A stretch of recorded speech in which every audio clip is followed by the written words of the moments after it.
We're reading baby animal stories again tonight. We're now up to story 3 called What's That? What's that? Yep.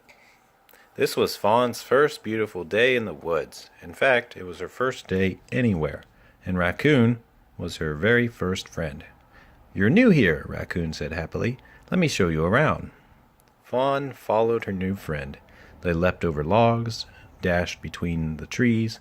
Soon Fawn was racing ahead of Raccoon. She turned to look back at him. Splash! Fawn looked down. Her hooves were gone. Where that part of her legs used to be, Fawn saw something cool and wet. "What's that?" Fawn asked with surprise. "Oh, it's cold. It's so cold." Raccoon giggled. "That's a stream of spring water. It's supposed to be cold." That's just what you feel when you're using your sense of touch. Fawn and Raccoon crossed the stream to a meadow. Birds chirped and bugs buzzed. Suddenly a loud snap crunched through the quiet meadow. Fawn looked down. A long piece of something had broken when she stepped on it. "What's that?" Fawn asked Raccoon. "Oh no, I broke the meadow."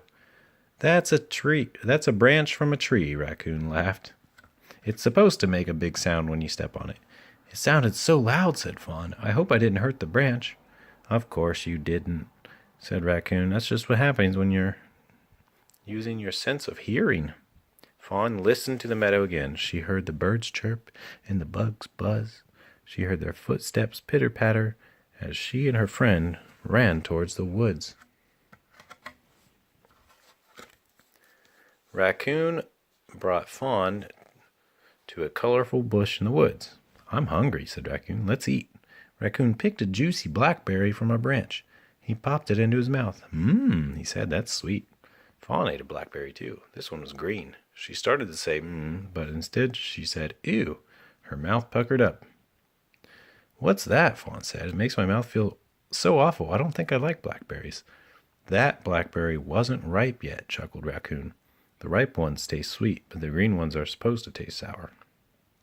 Raccoon picked a ripe blackberry for his friend. He popped it into her mouth. Fawn's pucker turned into a smile. "Mmm," she exclaimed, "that one's yummy." "Some things taste sweet and some things taste sour," said Raccoon. "That's just what you feel when you're using your sense of taste." Yeah.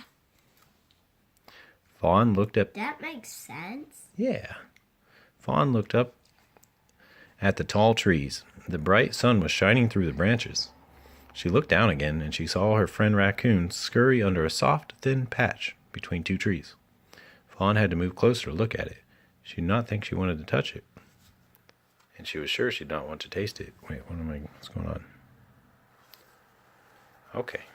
I thought I missed a page, but guess not. Fawn had to move closer to look at it. She did not think she wanted to touch it, and she was sure she did not want to taste it. "What's that?" she asked. "It looks so tiny." "That's a spider," said Raccoon.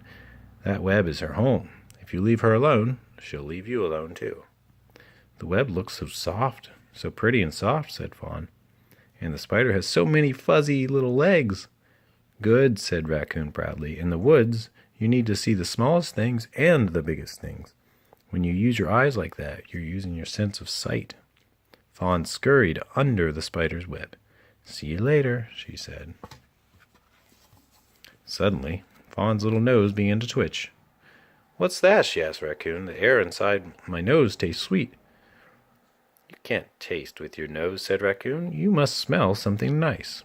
He looked around and saw a wild rose bush nearby. "That's a rose," he said. "It has a pretty scent." Fawn moved closer to the rose. She let its sweet fragrance fill her nose. "When you use your nose, you smell all the things around you," Raccoon explained. "That's just what you feel when you're using your sense of smell." Yeah. "When you use your nose, you smell all the things around you," Raccoon explained. "That's just what you feel when you're using your sense of smell. So now you know about the senses of touch, hearing, taste, sight, and smell. And I think I'm getting another sense from the woods," said Fawn. "What's that?" asked Raccoon. Fawn said, "I have a feeling that I'm going to like it here. Good night."